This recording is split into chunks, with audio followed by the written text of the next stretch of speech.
నెల్లూరు జిల్లా కలెక్టర్గా రేవు ముత్యాలరాజు బాధ్యతలు చేపట్టారు. జిల్లా కలెక్టర్గా ఉన్న జానకి బదిలీపై కేంద్ర సర్వీసులకు వెళ్లడంతో ఆమె స్థానంలో ప్రభుత్వం ముత్యాలరాజును నియమించింది. ఈపీడీసీఎల్ సీఎండీగా బాధ్యతలు నిర్వర్తించిన ముత్యాలరాజు తొలిసారి నెల్లూరులో కలెక్టర్గా బాధ్యతలు చేపట్టారు. కృష్ణా జిల్లా చినగొల్లపాలెంకు చెందిన ముత్యాలరాజు తన విద్యాభ్యాసమంతా ప్రభుత్వ పాఠశాలల్లోనే జరిగిందని చెప్పారు.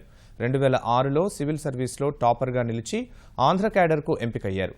సబ్ కలెక్టర్, ఐటీడీఏ పీఓ, జేసీగా బాధ్యతలు నిర్వర్తించిన ఆయన కలెక్టర్గా మొదటిసారి నెల్లూరులో బాధ్యతలు స్వీకరించారు. ప్రభుత్వ పథకాలను సమర్థవంతంగా అమలు చేసి పేద ప్రజల అభ్యున్నతికి కృషి చేస్తానన్నారు.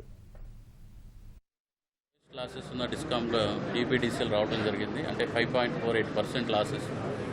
అలాగే కంపెనీ మొత్తం కూడా ఈ ఆఫీస్ ఒకటి, అంటే పేపర్లెస్ ఆఫీస్ ఒకటి తీసుకురావడం జరిగింది. అలాగే చాలా ఇనిషియేటివ్స్ తీసుకోవడం జరిగింది. సో అవన్నీ దృష్టిలో పెట్టుకుండి నాకు ఈ కలెక్టర్గా ఇక్కడ పోస్ట్ చేశారని నేనైతే భావిస్తున్నాను. నాకు ఐఏఎస్ వచ్చినప్పుడు మా ఊర్లో కానీ చుట్టుపక్కల విలేజ్లో కూడా మా ఊరు అతను కలెక్టర్ అవుతున్నాడని అనుకున్నారు. అంటే వాళ్ళకి కలెక్టర్ అవ్వడం అనేది సీనియారిటీ ప్రకారం వస్తుందనేది తెలియదు అప్పుడు.